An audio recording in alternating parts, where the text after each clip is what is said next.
Okay. That actually looks really good.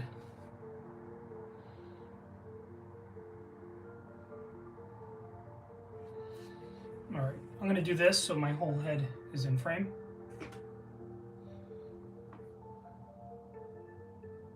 How'd that work? A little more? Okay. Sweet, sweet. So, let's make some stuff.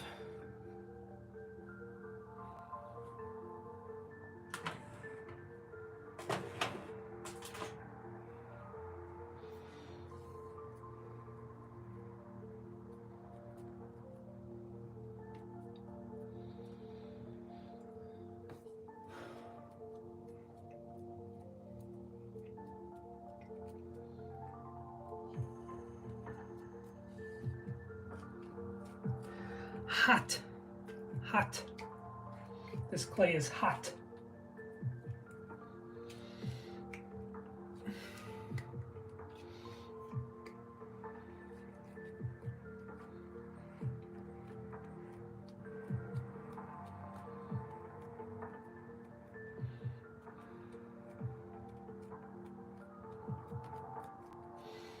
So, yeah, man.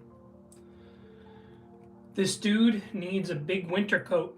So these are the sleeves for the winter coat, and I'm gonna make this into the body of the jacket. So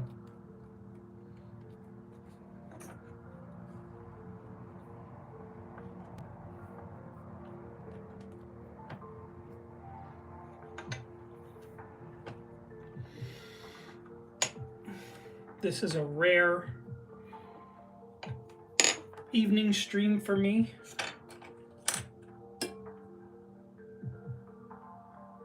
I've been getting the work done, the sculpting work done in the early morning. Been getting up early to sculpt for a couple of hours before my day job.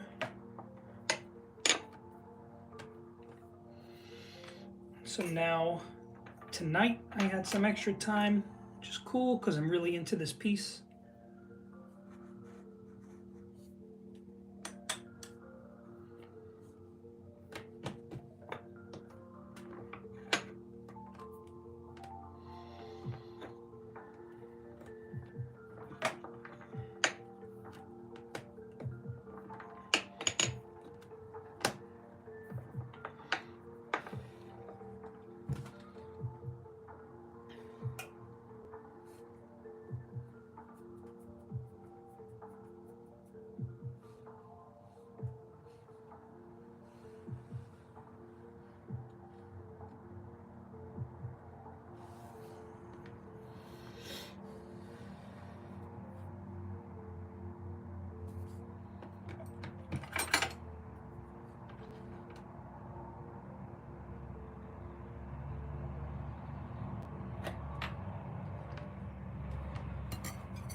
Okay, that's part of a coat.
Hey Simon, what's up, man?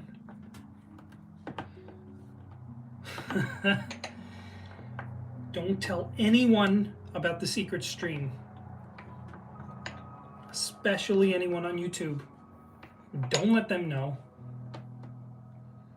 They can't find out about it. What's doing, man?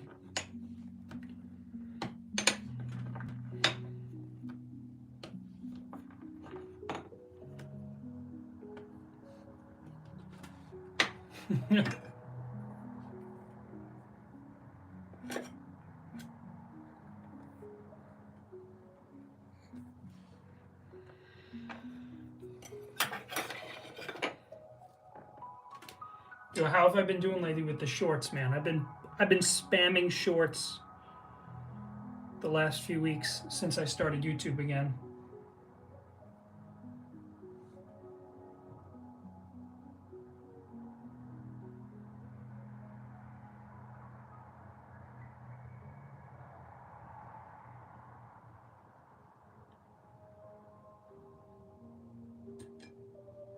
Oh, thanks, dude. Yeah, the boots came out nice. I wonder if I maybe finished them a little too fast. Like, I don't want to touch them and mess them up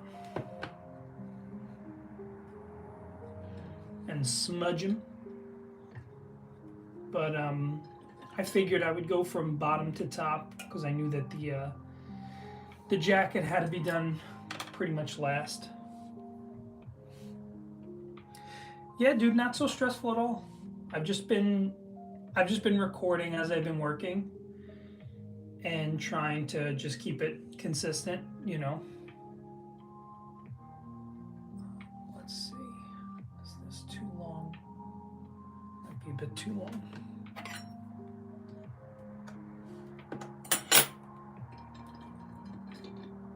How have you been, man?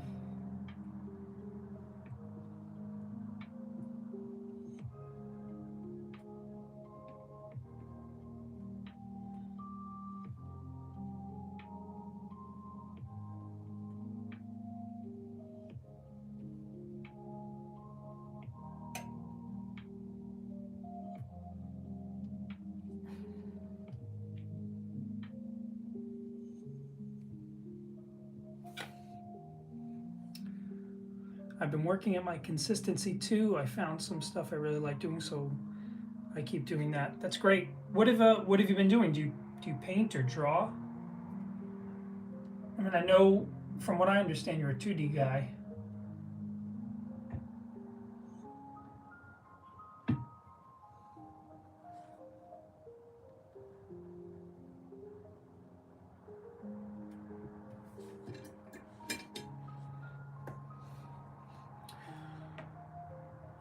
I don't post on socials, but I have friend groups. That's the most important thing.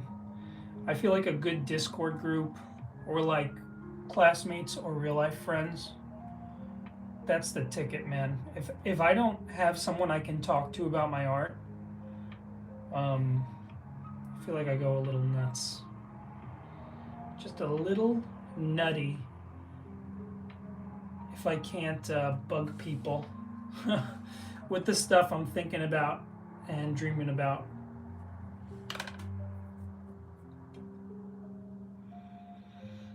I did Inktober last year. I also have a video on a friend's channel on YouTube. She does piano music, and I did an animated background. That's really cool, man. So I think that's really awesome. I'm always the most motivated when I'm doing something collaborative, and if I can't get, hired to do something, working on something for fun with a friend is like, it's my favorite thing. You take art, which is a lot of times sort of an alone hobby, and if you can be collaborative with friends or whatever, it makes it so much better. On the same, in 17 minutes, I have a friend connecting with me to draw together. That's the best. I can't think of anything cooler than that. And you can tell because I'm streaming right now. If I had anyone to meet up with and do art with, I would not be sitting here streaming, that's for sure. So I totally get it if you have to go in 15 minutes or whatever.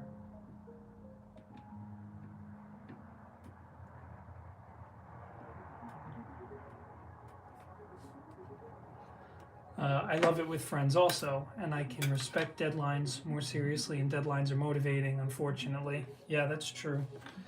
Yeah, I think that's pretty universal, that having those sort of art deadlines can really keep you honest, Much as you might want to procrastinate. If you saw that robot that I had posted, that mech robot that I posted on YouTube and online or whatever the last week or so, I started that in the fall and left it on my desk unfinished without a deadline or anything because it was just for fun. I had started it in like November, and then I didn't finish the thing until last week. I just didn't sit down. I just wasn't at the table, because nothing was really stumping me. I just didn't want to work, which sounds lame. It is lame. Super lame. Hey man, why so lame?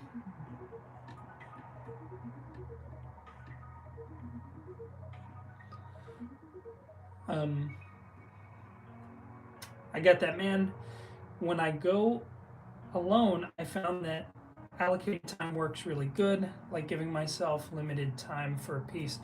Yeah, giving yourself limited time, also just being like, I'm gonna sit here for an hour today, and whatever happens, happens, but I'm gonna sit here at the drawing table for an hour, no matter what.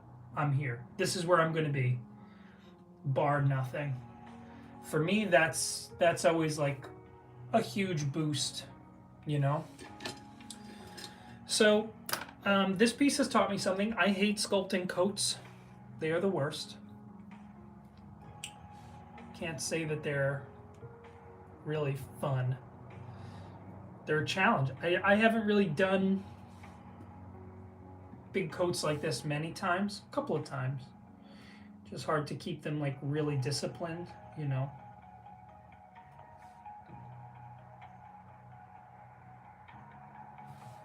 But this is coming along. It's getting there. It's getting there.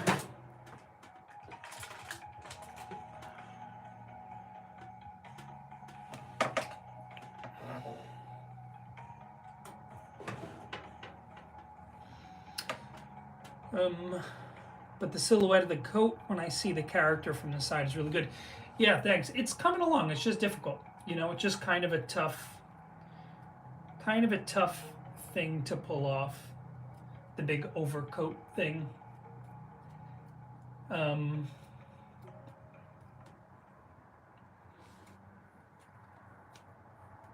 I'll get there. It'll get there.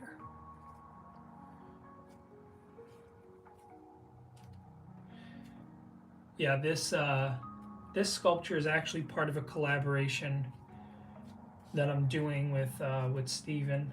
This is for the comic book that me and him are working on together.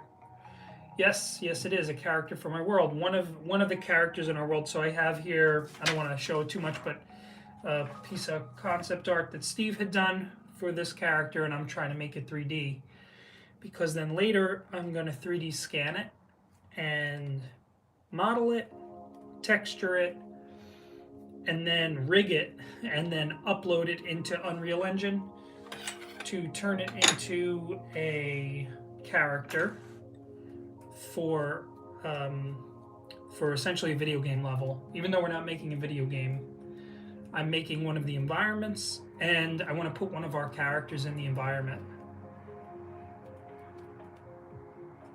Yeah, dude. Very excited. Very excited. That's why I'm dealing with making a overcoat when I prefer to sculpt superheroes.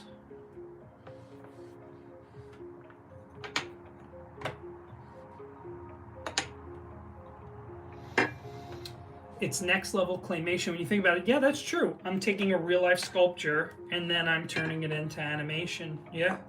And in a sense, that's what all video games are. You know, these 3D poly, non-sprite based video games. They're just, you know, claymation you can control. There's nothing really too much more complicated than that. All right, let's see.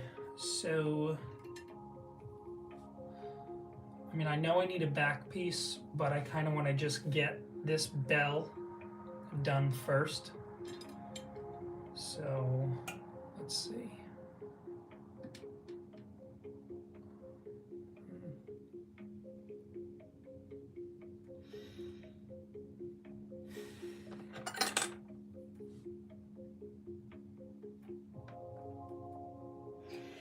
Cut that away. This is always a little bit more art than science when it comes to like folds and drapery. Okay. And now I'm going to need to cut that line there. And then let's see. All right, now that that's cut, yeah, then I would just do one line right there.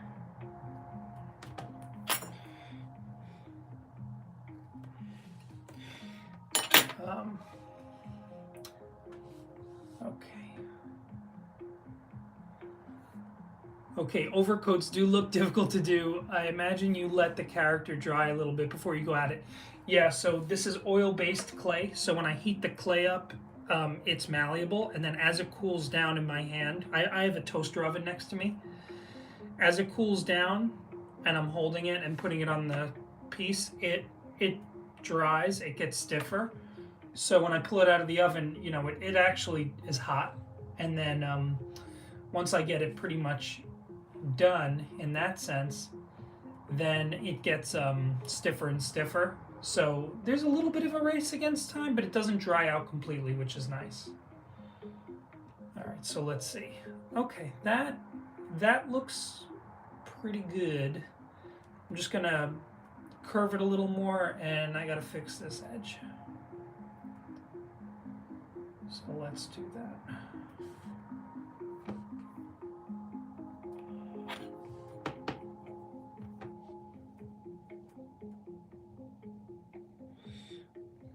By the way, Simon, is the audio on the stream okay? I have no way of checking myself unless there's somebody in here I can ask.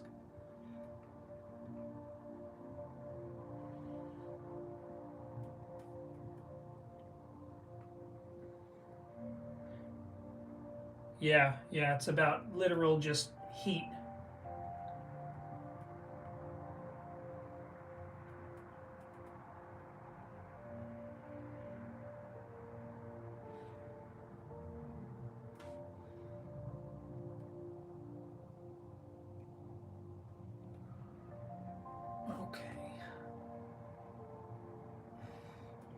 So now that I have the piece pretty much lined up, I'm just gonna blend it onto the rest of the coat so that way it appears to all be one piece. If you look really close, you'd be able to see that like it looks blended together, but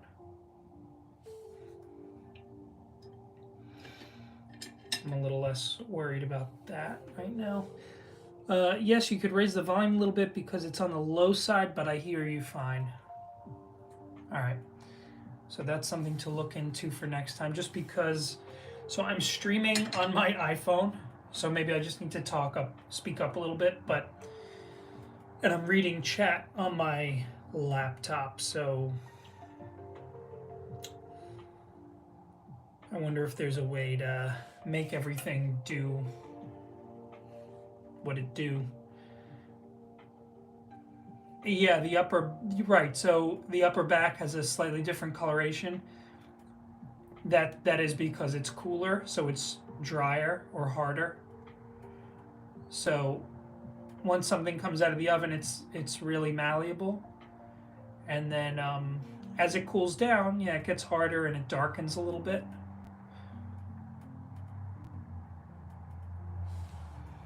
All right, so that definitely looks like the beginnings of a coat.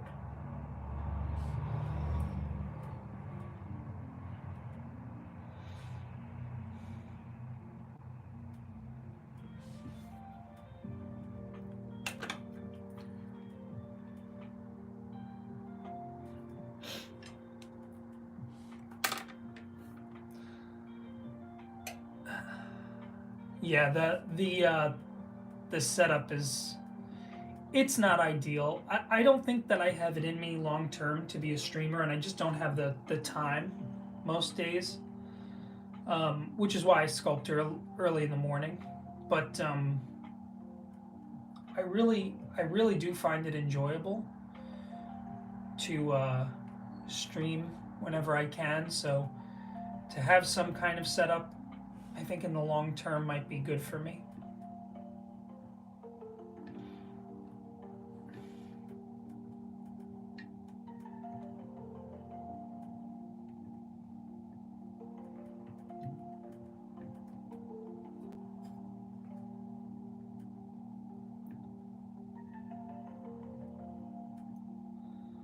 Yeah, I think I'm gonna texture the coat later on, but I think I want to make the outside of the coat look like hide.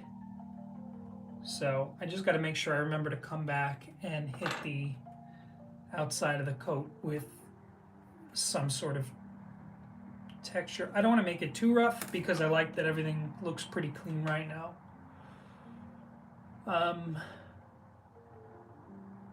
The overall shape of the coat looks really good, I think. Thanks, man. Sometimes I stream my stuff on an art Discord, not Steven's, but I don't show my face or talk. Yeah, it's definitely a it makes me feel vulnerable to talk on here. I'm not super stoked about it all the time. Or I should really say, I don't like it. I'm not crazy about it. Number one, I think that most artists, myself included, don't like, we do this because we're not trying to show this. And then also, I'm not the biggest fan of the sound of my voice. Like, I can never watch my stuff after it's done, which makes it hard to get better at this way of sharing your work. Hearing your own voice. Yeesh, what a nightmare. So, okay, I gotta figure out a way to like make this thing.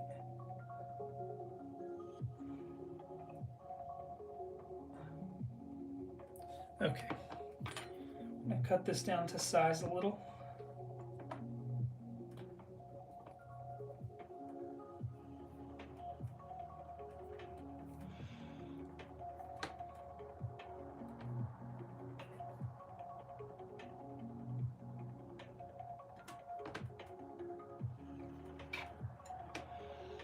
Let's see how this looks.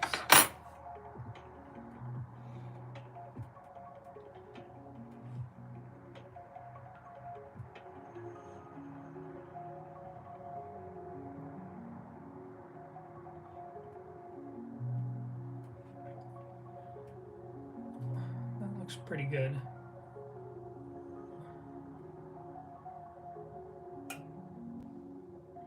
If I'm going all the way there, I would want to then cut here and see if I can blend that. How does it affect the way you work? Yeah, I know that the voice, but I think it's good to hear the person doing the art and see them. It's a little bit more of a connection. That's true. That's the biggest reason why I'm always tempted to come back and do this, is because it is a nice way to be like, you know, you could post a picture of your art online, but for somebody to actually see you, yeah, it makes a big difference. How does it affect the way that I work? It's much slower. Like stopping to talk, like I know that this is, I could, if I wanted to sculpt faster, I would be talking faster, but first of all, I don't feel that that's necessarily entertaining. And then also, my work feels very rushed. I feel like I'm performing. So if I'm relaxed, like I am now when I'm streaming, the result is that I'm sculpting a lot slower, which is cool because I'm just hanging out on here. You know, I had some free time, so I'm mostly just chilling out. And that's cool too. Every once in a while, that's fine. To just take it a little easy. A little bit easier.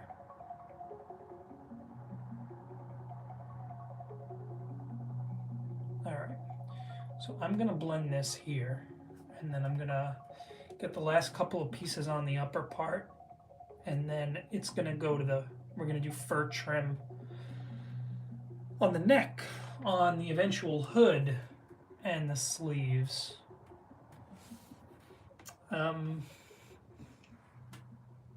I should do that more. Not should, will, because it's part of the practice, I think. It could be. It could be. I think that, I don't think that you have to do this. I know that I don't have to do this. I haven't done this for 2 years since I did my Kickstarter, and honestly, I feel much more connected to my work. But then again, I was collaborating the way that you are. So I was getting that collaboration from working on developing this project with Steve. So you need some sort of connection, and I think the more of it is better.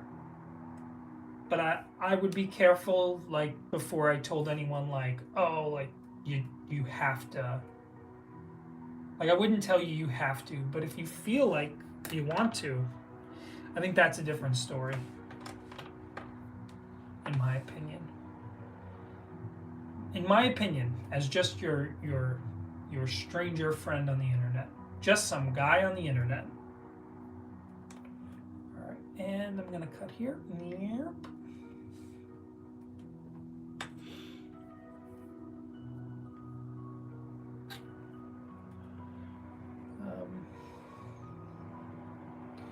Yeah, when I draw with my friend, we get a little work done, but during that week we share the progress we made on our pieces. Yeah, dude, I think that's what it's all about. Like, I also, so I live here in New York City, and I saw recently that I always knew that there were paint and sip nights, and there were also like life drawing nights at bars and things, but also there's life drawing at comic book stores. So that might be the kind of thing that I might look into. Maybe bring a piece of clay and really bug them at the comic book store where they do, you know, live model draw nights, draw and sip nights. I don't know. I think that kind of stuff is fun.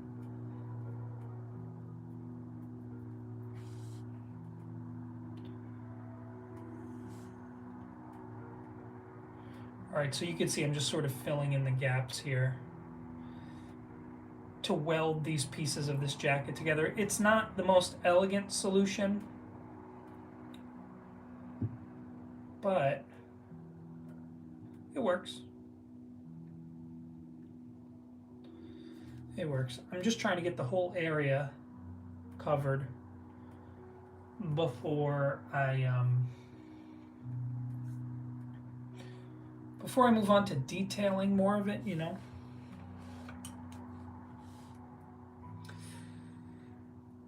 There is a figure drawing night in MTL. It's called Figura. Figura. I'm gonna go there to meet more people in person.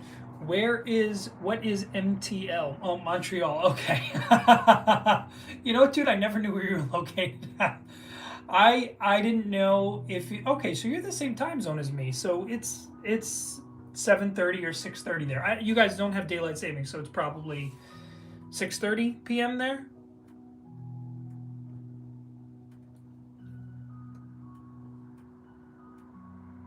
Yeah. Cool. Love Montreal. I went there with some of my friends last year, 2024, for my bachelor party before I got married in July. It was great. We rented a big Airbnb and had a blast. Great place. 10 out of 10. Would recommend. Thanks, man.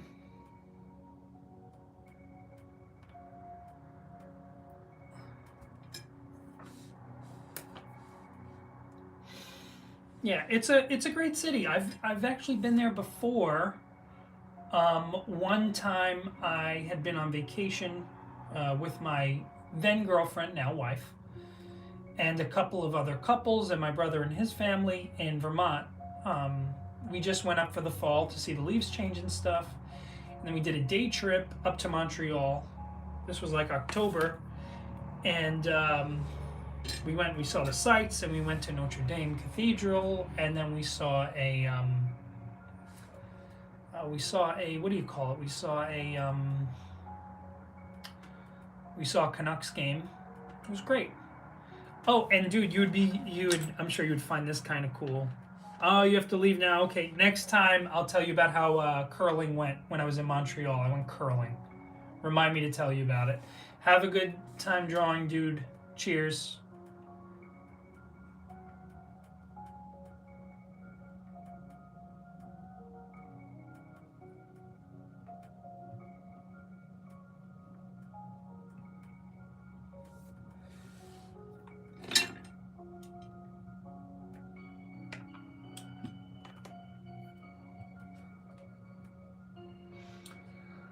It's really good to see you back online, man. But then back then you inspired me because you put yourself out there and doing your thing. I think that's great. Thanks, Simon. You too, man. Don't be a stranger, bud.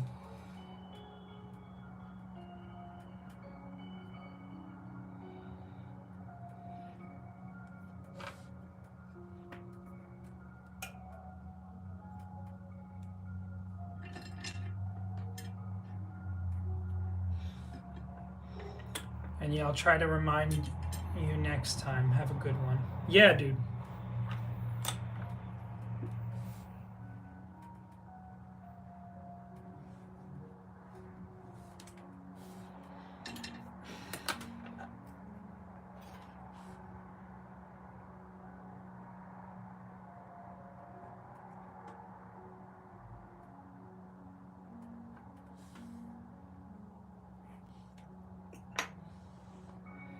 All right. This is coming along pretty good. Pretty good. All right. I'm gonna put a little extra clay up in here. See if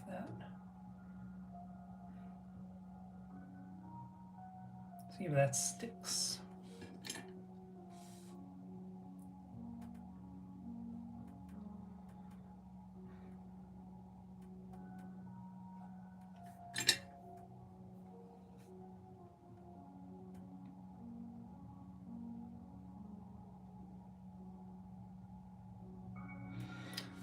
Now would be a good time to see if I can actually,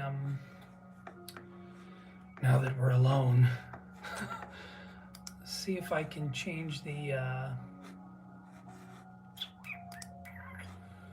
see if I could change the thingy,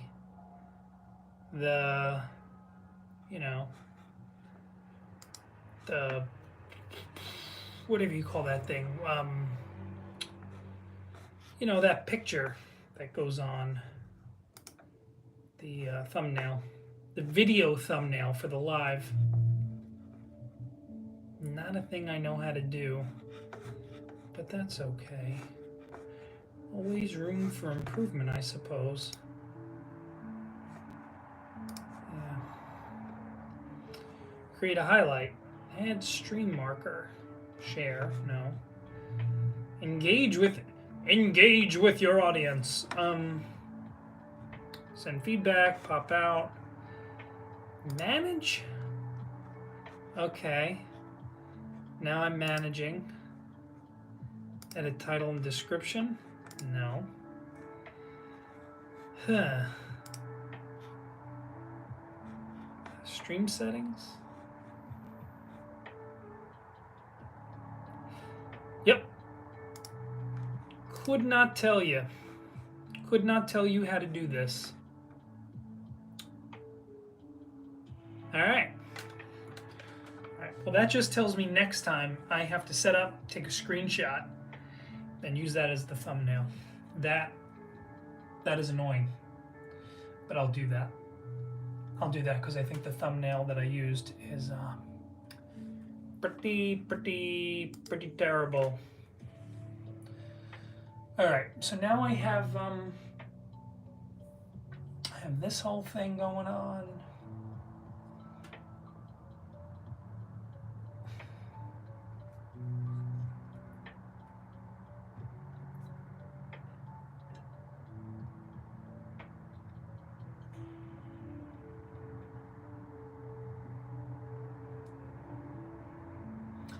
I don't know, man. I don't know.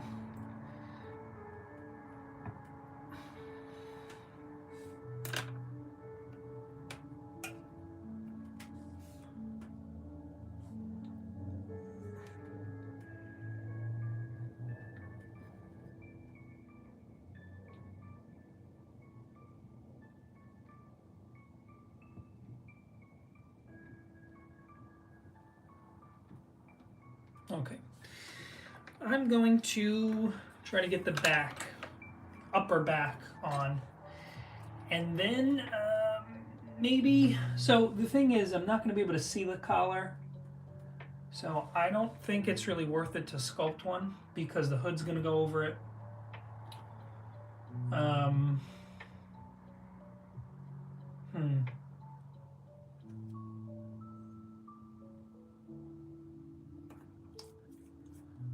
Yeah. All right. Let me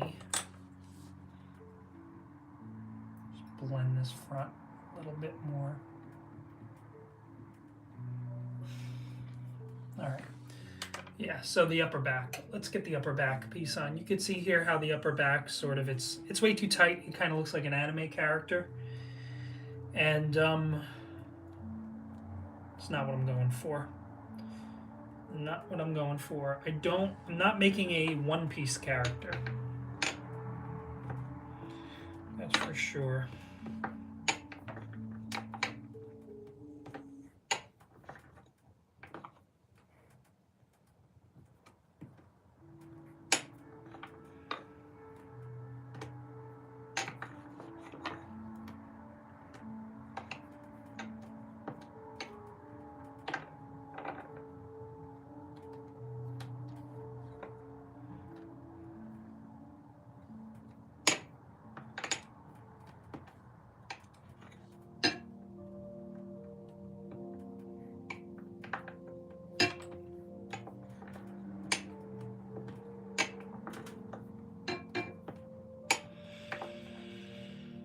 All right, I'm rolling out a piece of dough.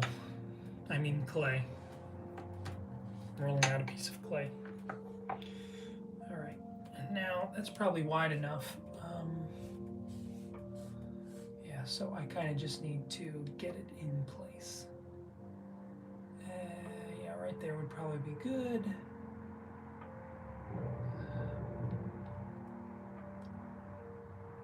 It actually needs to be bigger. So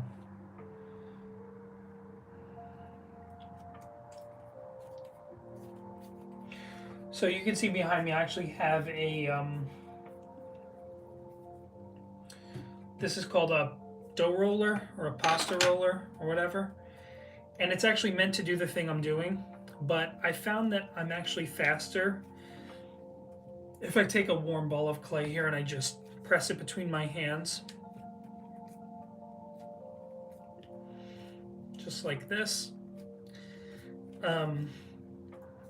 That is faster than this machine or rolling it out, but it doesn't look as consistent. It actually looks like a piece of fabric, so when I remember to do it, it's actually the better method when it comes to sculpting clothes. It actually looks, and it is, wrinkled because the folds of my hand give it the right texture. So it's probably going to be better if I can just sort of, in fact, what I should do is I should just do this, leave it loose on top, and kind of blend it only at the top, and that's going to look a lot better. It's going to give me an added line, which, I don't have a full turnaround. I only have a front shot, but I think that's going to look good because on top of it is going to go a textured hood and stuff like that. So if it looks like this extra layer of thickness, that'll actually make it look warmer. So I'm going to blend this on top just the way that it is. You'll have to forgive me. You're not going to be able to see too much more of me because I have to see above this. So, oh, that's better. So here I am up above, giving this the once over with my blending nib,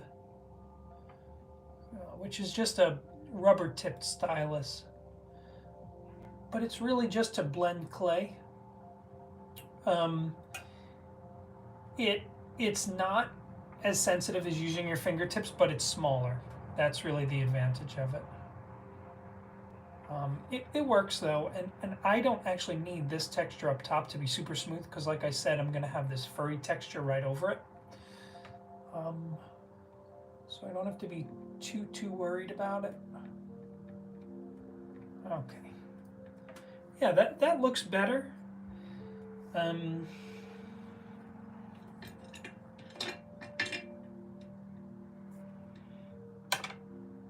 might actually cut away around the shoulders because I don't want to get like a cape silhouette. I'm gonna come back down so you can see me again. So I think I will cut away there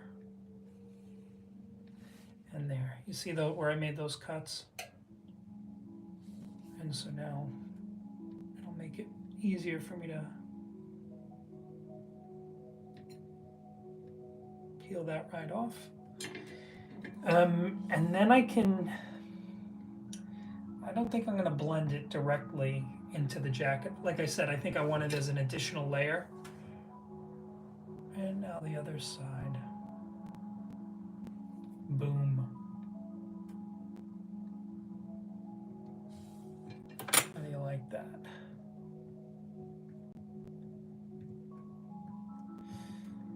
Yeah, nice. Now, I'm going to use my pinky finger.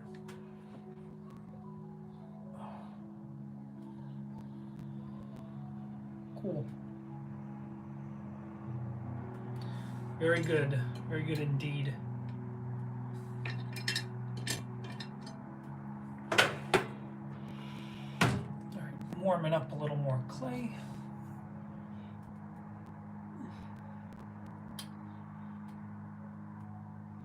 Getting there. I like having this shape.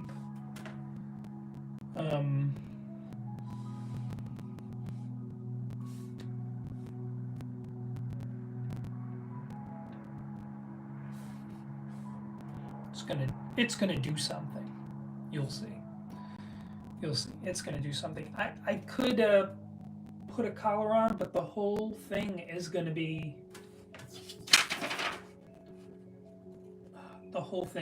So that looks like it's like a fox fur on top, Yeah, the whole thing is going to get covered. There's just no reason. I'd be better off sort of moving on to doing the fur trim on the sleeves here and the on the sleeves and around the trim of the jacket. Making fur texture is actually really fun. It's like really weird. It's a really weird thing.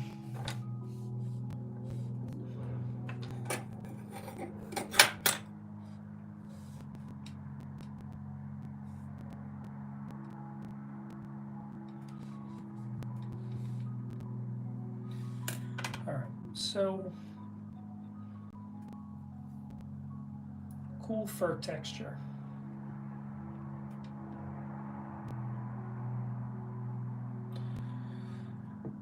All right, yeah, let's do.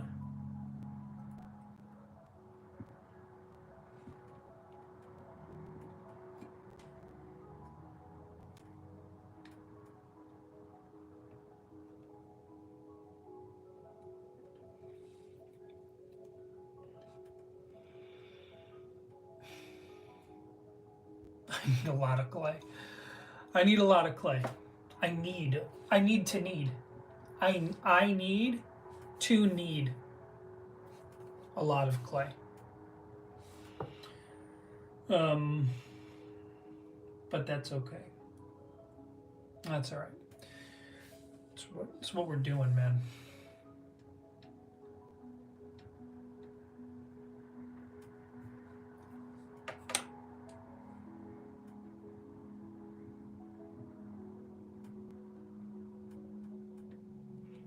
Okay, dokie. Yeah. Let's see.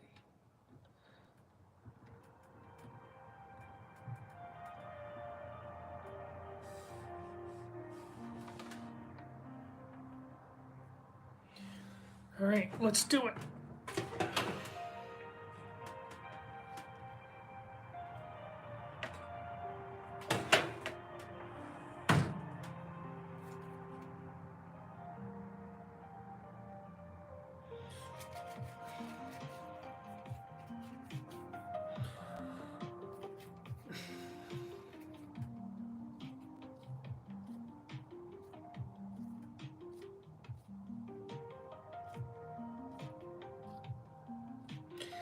Now, there are a bunch of ways to get a fur texture. The way, and they're all on YouTube. So you don't really need me for that.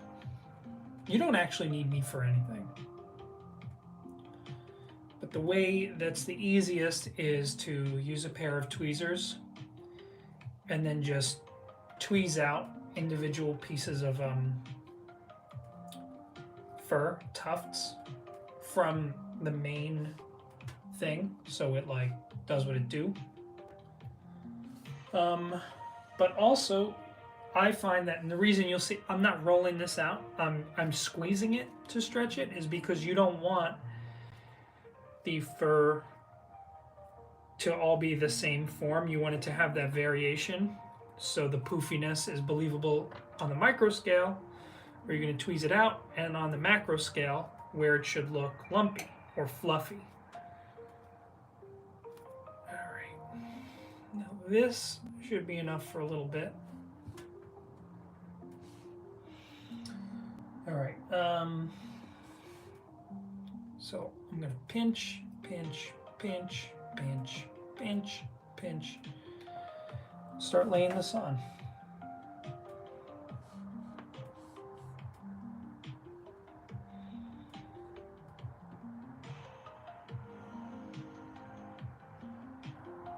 And it should overlap because it's like this furry stuff.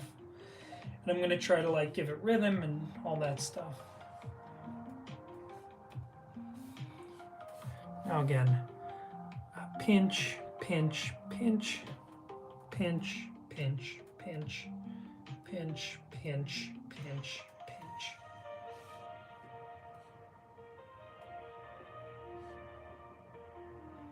connected, and just laying it on.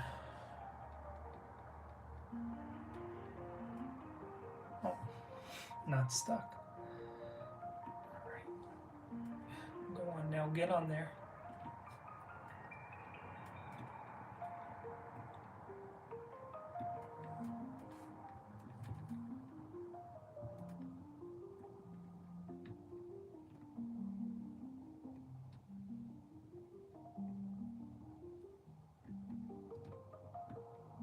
Okay, now I know right now that doesn't look like fur. You wait. You just wait.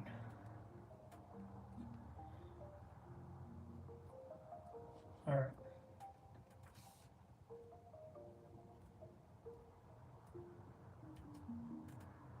Here we go. Here it is.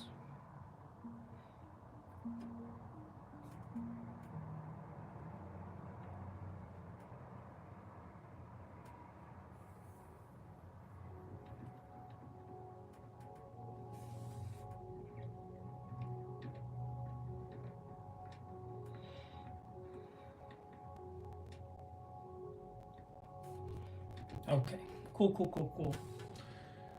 Good. And there's like fur on his shoulders, which is like real easy. That's just going to be a form.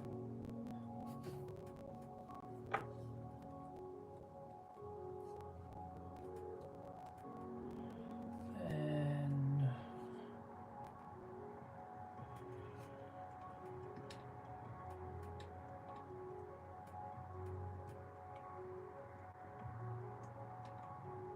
boom.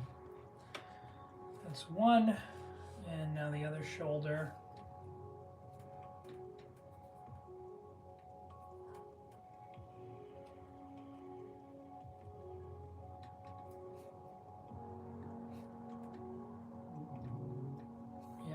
Yeah, I don't actually want to cover that much of the drapery, so I'm gonna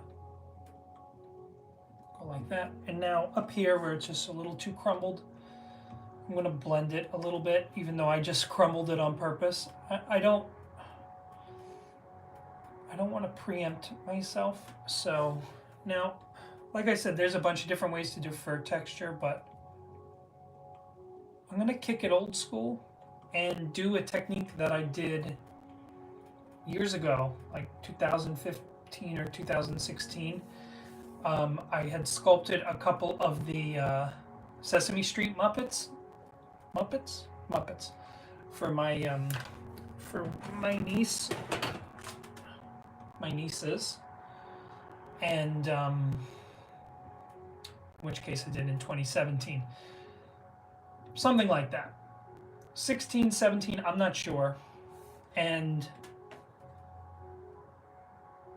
I'm just gonna show you sort of the way in which I made this work. Oh, I gotta cover the back a little too. It needs more fur.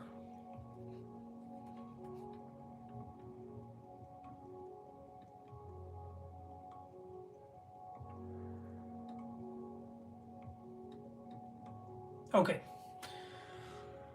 All right, so you can use a tweezer, which I do not have at my desk, but I do have pliers. It'll work just as easy, I hope. If not, then I gotta go find a pair of tweezers. So what you do is you kind of come in here and grab and pinch. Give it just a little pinch. And really you should be going in the direction of the grain.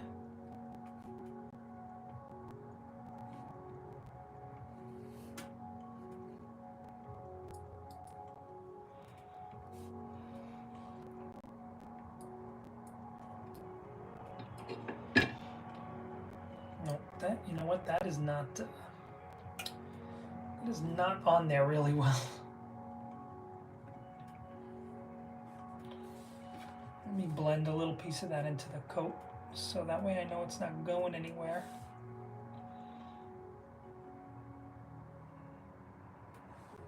Yeah, that'll do it. Should probably do that up here a little. Okay. So, yeah. Not as easy as the tweezers.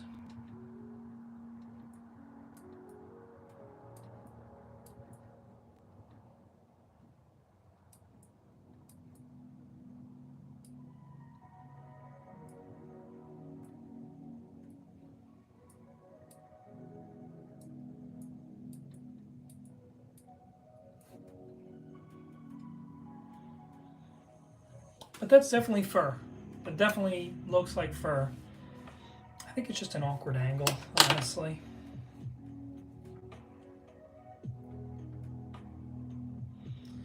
The other thing is, I know that I could just draw it on, you know. Nah, that would take way too long. Could use the hard.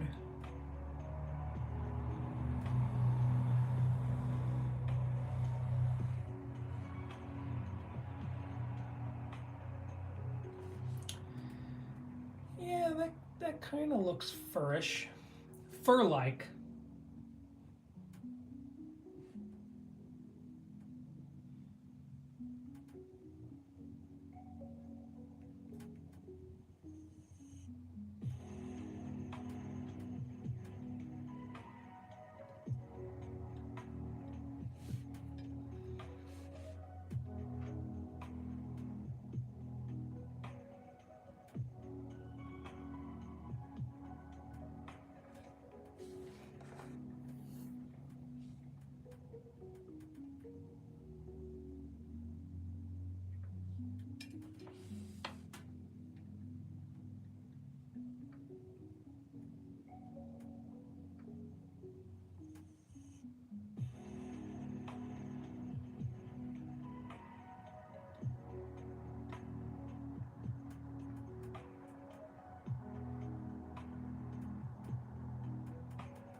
Okay, not bad.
Yeah, that's starting to look furry.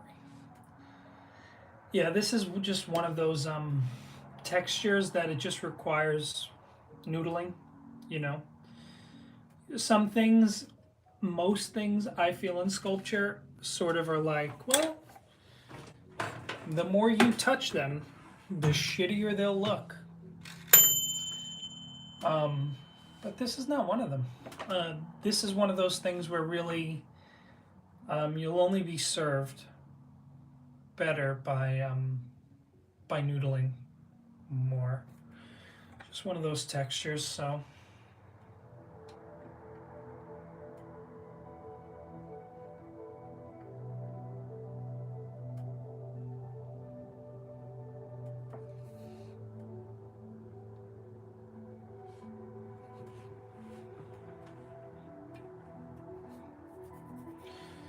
All right, let me try out another section.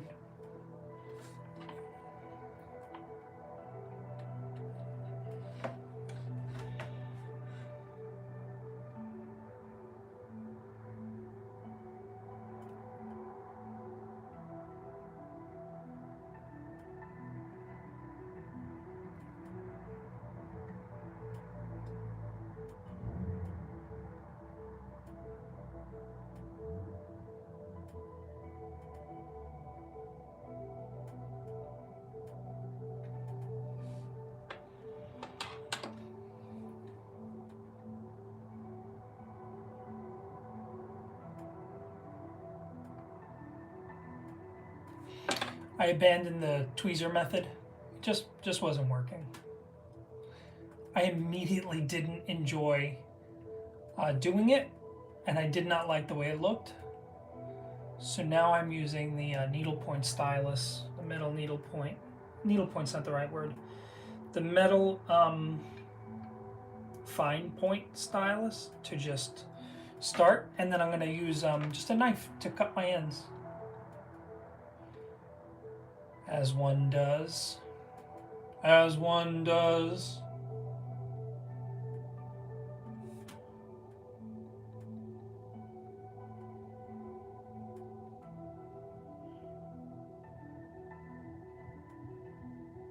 Okay.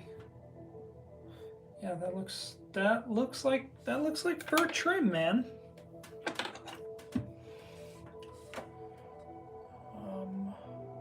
Okay. Cut, cut, cut, cut.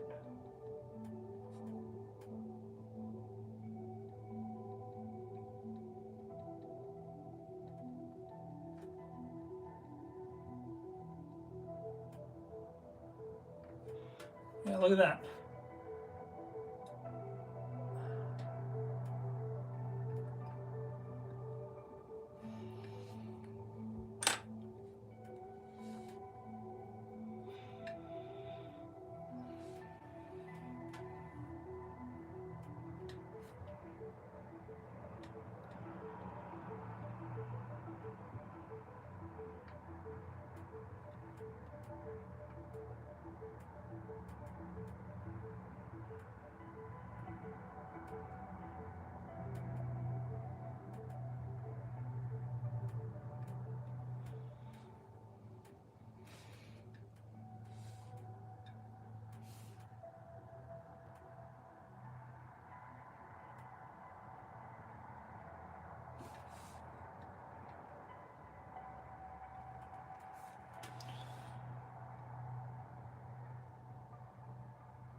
It's not lost on me that most of the things that I've sculpted on YouTube have been winter characters.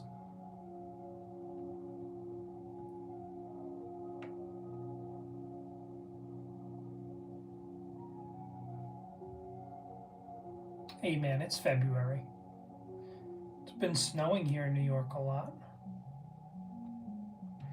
For those of you that are interested. Alright, cool.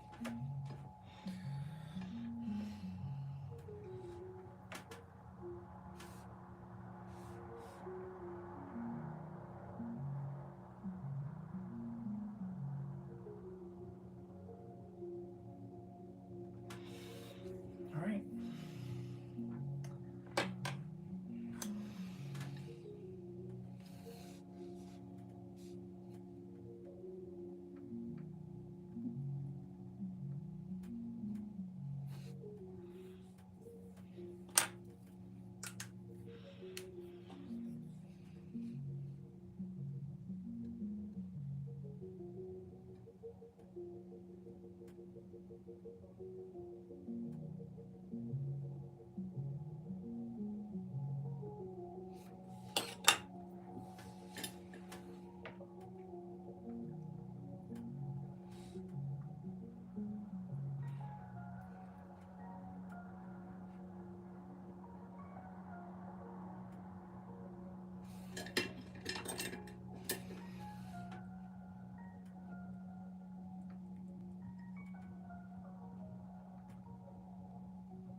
All right, sweet.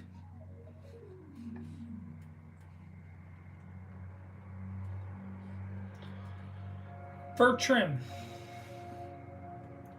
Trimmed in fur. I'm going to do the same thing on the shoulders there.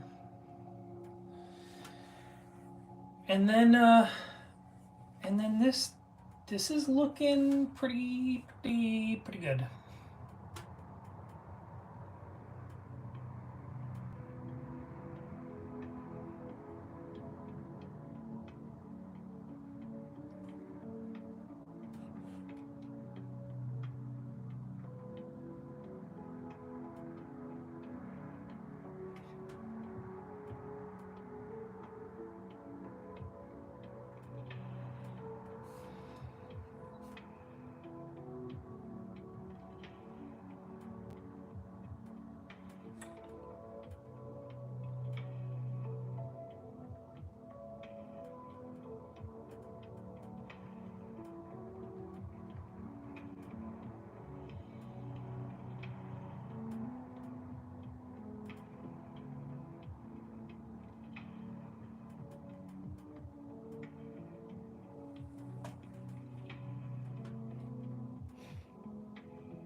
All right.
Okay.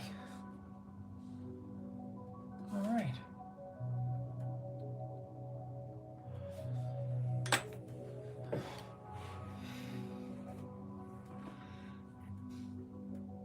I'm actually pretty happy with that. Now I've got to do fur around the sleeves and a little more right here on the clavicles. So.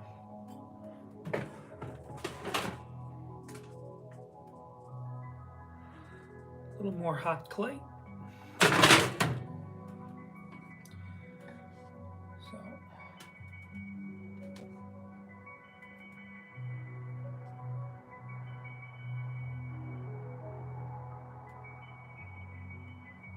there.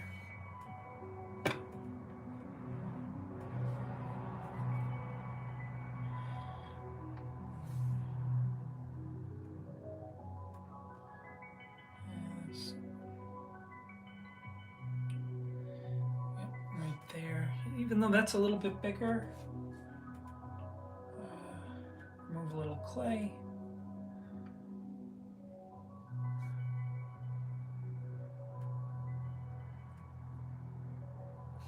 Boom. And now for the for around the sleeves.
Okay.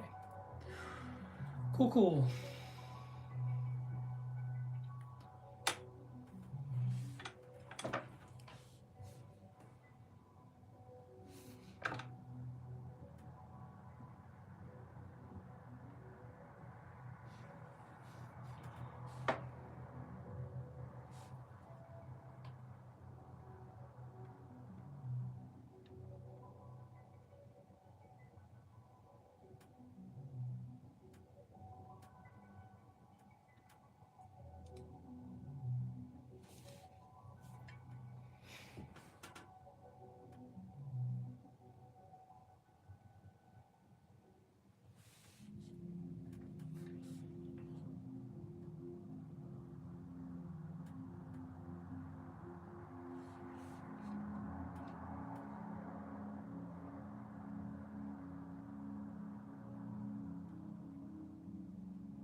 Sweet.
Okay. There's only really one more thing to do, and it's to sculpt the.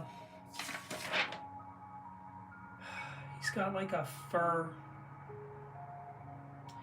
scarf, a shawl, if you will, a shawl. So let's see how I want to do that.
Hey Anubis, how you doing?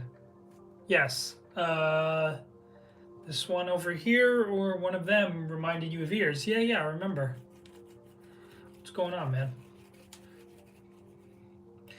Yeah, this is a whole character. Yeah, it's a character for a joint project I'm working on. It's like a comic book character for an adventure.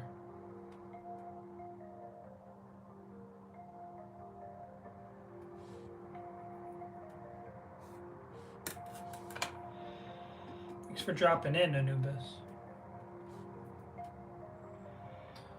Okay.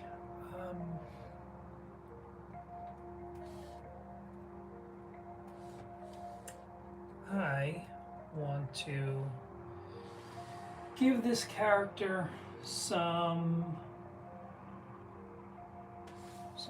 cool.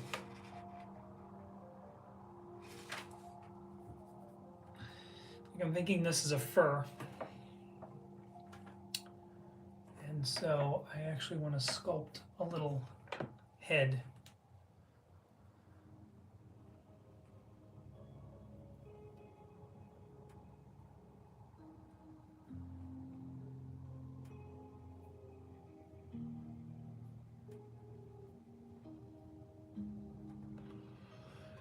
Very cool. I'm happy to stumbled upon the stream. Yeah, man, I'm glad you found me too.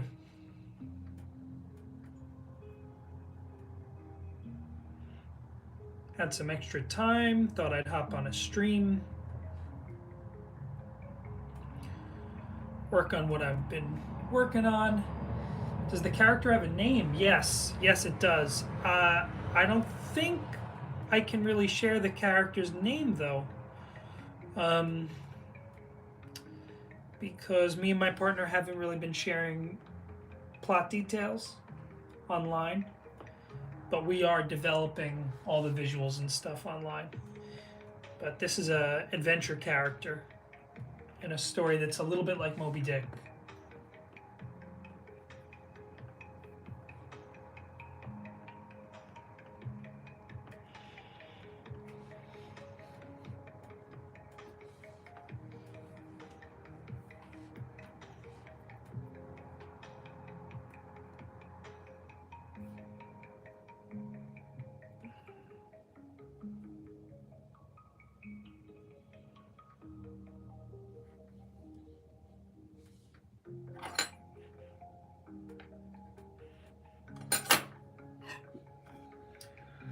Yeah, man. A couple of secrets.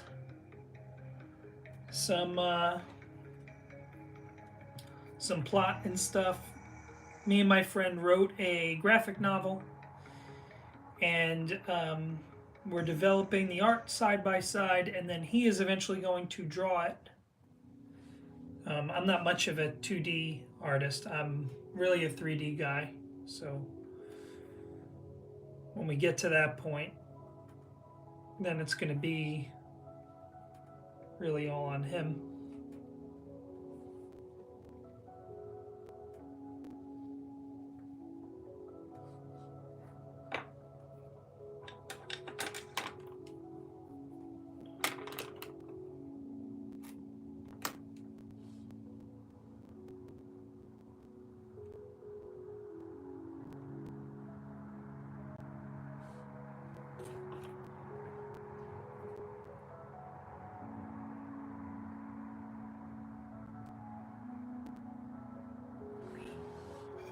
Okay, so my character here is wearing a fur on top of his fur coat, like a fur scarf, and so I'm sculpting the head of the little animal to go on his fur scarf.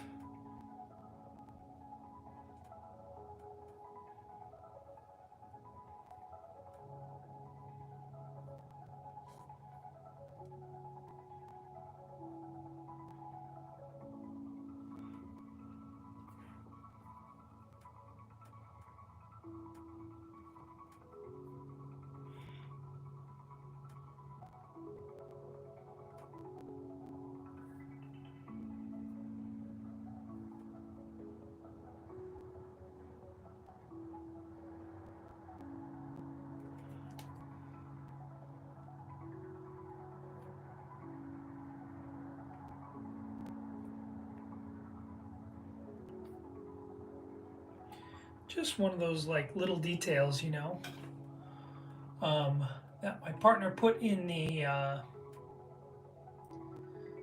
concept art. So it'd feel really weird if I didn't actually sculpt the thing. Incorporating textures can be challenging. Figuring out how to make something so that the brain can fill in the blanks when perfection is impossible always amazed me, especially with clay. Yeah, it's you know, with textures in clay, most of it is little tricks, um, which is kind of funny, right? Like you would think that as you get more and more into it, um, the techniques get more difficult, but they really don't. Um, the little texturing techniques actually get a lot easier, which is nice. The hardest thing, the thing that took me the longest, is perfectly smooth textures, like the way that I have the coat right now. I haven't roughed it up at all. So rolling out sheets of clay took me a really long time to get the hang of.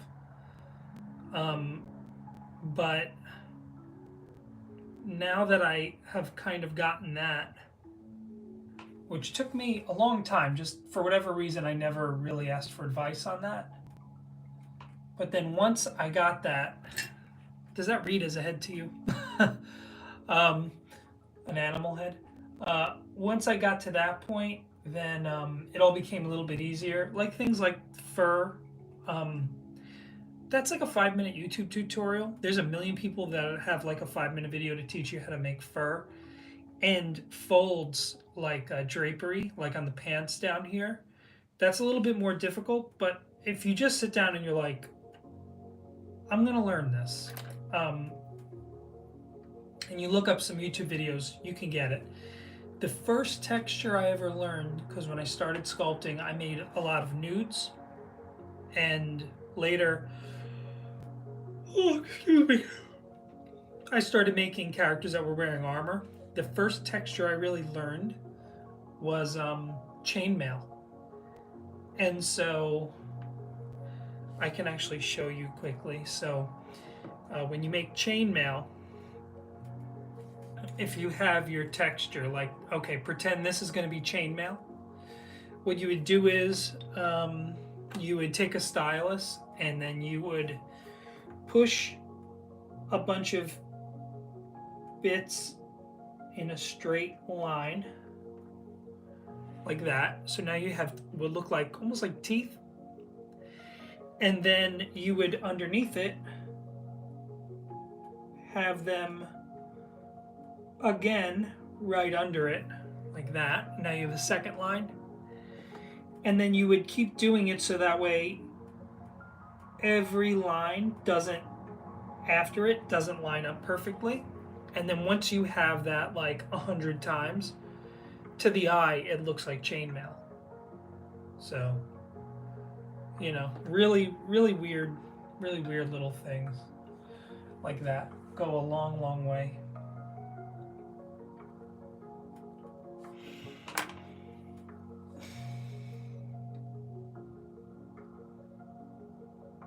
But textures, you know what it is? We think of textures as one thing, but textures are like a million things. Like I don't know how to make a turtle shell. So like I'm sure it would take me 5 or 10 minutes or an hour to learn how to make a turtle shell, and then maybe I wouldn't forget, maybe I'd have to look it up again. But like all these textures, right? Like each one of them didn't take me very long to learn when I learned them. But learning like 50 textures can take 10 years, you know?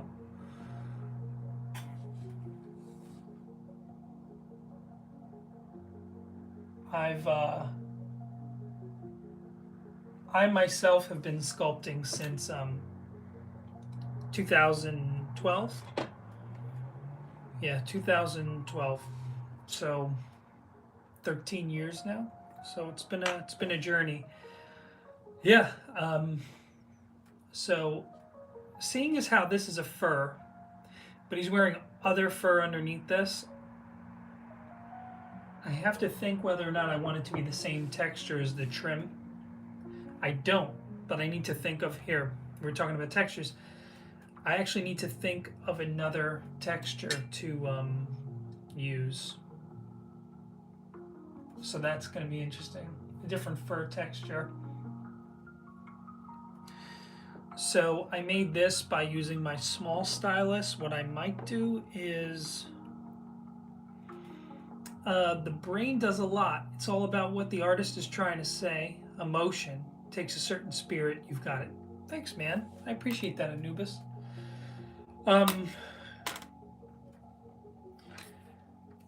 Yeah, it, the brain does a lot making it, and then the audience brain does a lot interpreting it. You're right. All right, so let's see. What would I do here? What I think I'm going to do is I'm going to make, so this is very fine fur. I'm going to make this fur less fine, so I'm going to use a thicker ballpoint stylus to get my textures. And then you're going to let me know if it's working on your brain.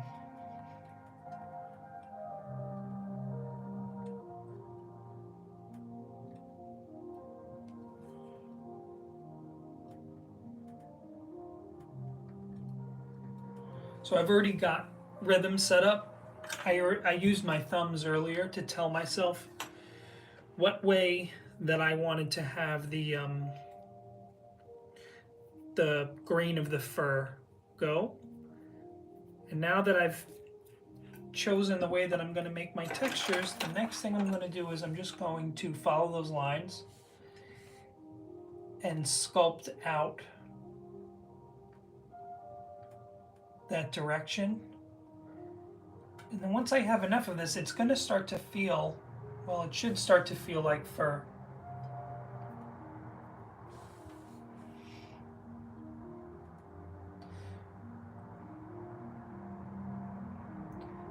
But I'm going to make sure that the grain of fur itself is thicker and not as fine as the one underneath it, because I don't want it to all blend together. I want it to look like this is a scarf different than the jacket, like he's wearing a scarf over his jacket, because he is.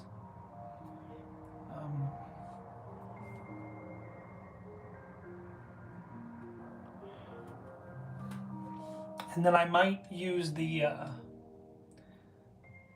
head to go a little bit more detailed,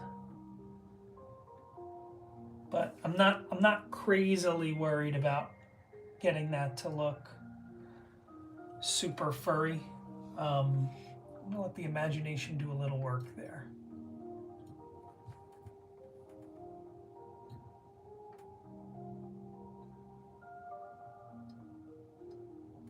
All right. Yeah, I think it's like a fox. This is like a sci-fi fantasy story, so if it's not a fox, it's something like a fox. One of the reasons Van Gogh is my favorite, the way he used the pain from his life and transformed it into vivid beauty, displaying the passion of life. It's so moving. Yeah, man, you know, I'm a big believer in that. Most of the time, and I know you've seen my YouTube shorts lately, you know, usually I wake up early in the morning, I sculpt for about an hour or so before I have to get up and go to work. And for me personally, it's the most quiet part of my day. I try to get up, if I can, before sunrise. And so, you know, my house is still, my mind is still. And then the only thing that I have to think about are the thoughts that pop up. And I'm sure you know, the thoughts we have while we're doing artistic work, it's not always the most positive stuff. It's usually the most negative stuff. But being alone like that and expressing yourself allows you to sort of feel those feelings and emotions in a very safe way. So for me, you know, I've always said for years that sculpture's like therapy for me, man. All right, now I'm gonna get in here and do a little bit more detail.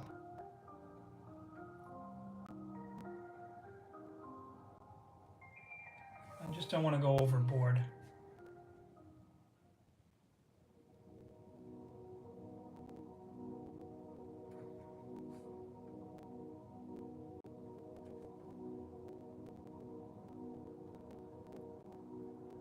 What's nice about streaming is when I don't feel the pressure to talk at all times, and I'm just sort of responding to who might come in and out of the room.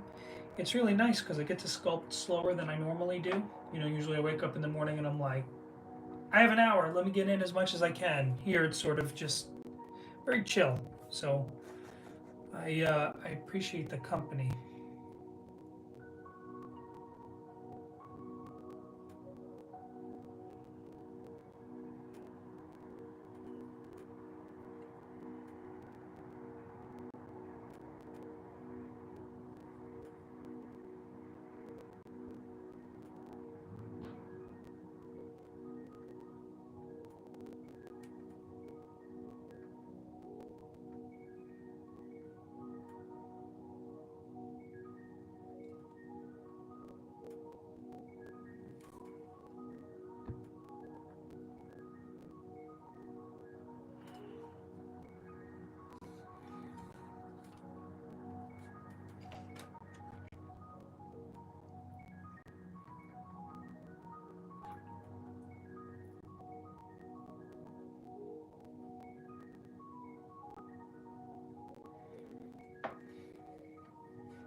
Okay, now I gotta texture up that little fox head. But I gotta think about this a tick. I think maybe if I just... Well, sir, I'm off to bed. Hope all goes well. Blessings to you and your kin, sir. You too, Anubis. I wish you health and prosperity, and I hope that you make it safely back to the land of the other ancient Egyptian gods. So, thanks for coming by, dude. I appreciate it. It was good talking, and don't be a stranger, man.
All right.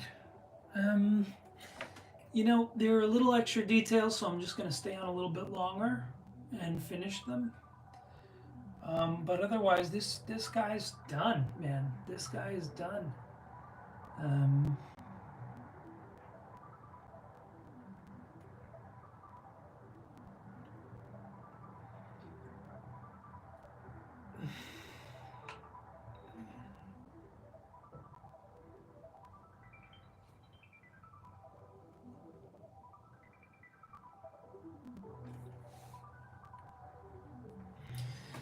all right, I could put like 3 buttons here.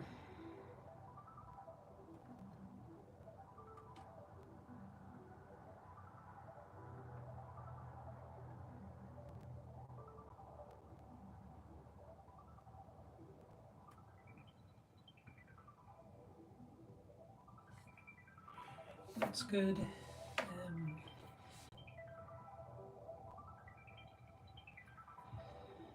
And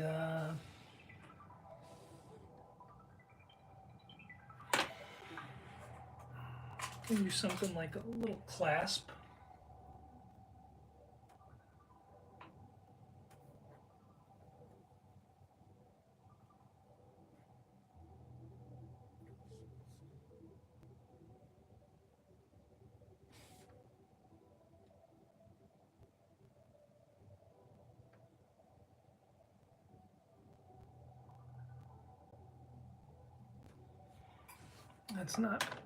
That didn't come out great.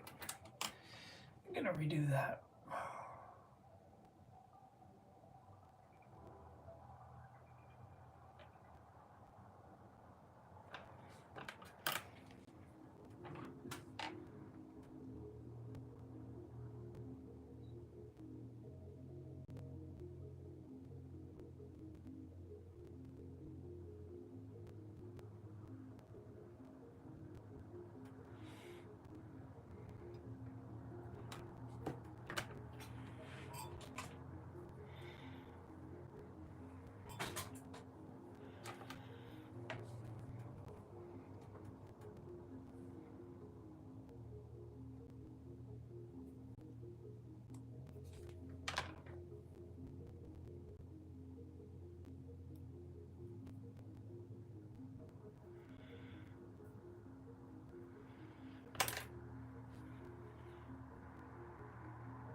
That's nice.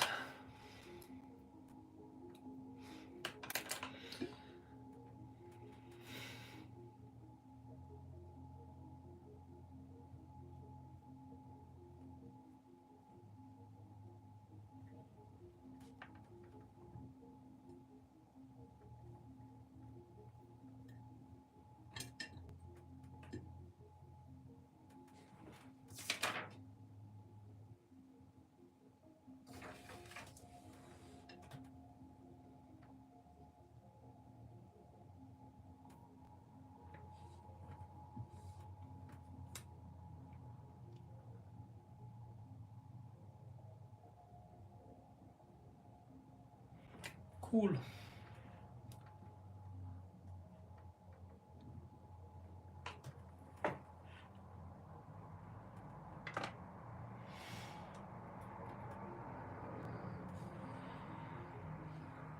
Yeah, yes, pretty much there.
Okay, so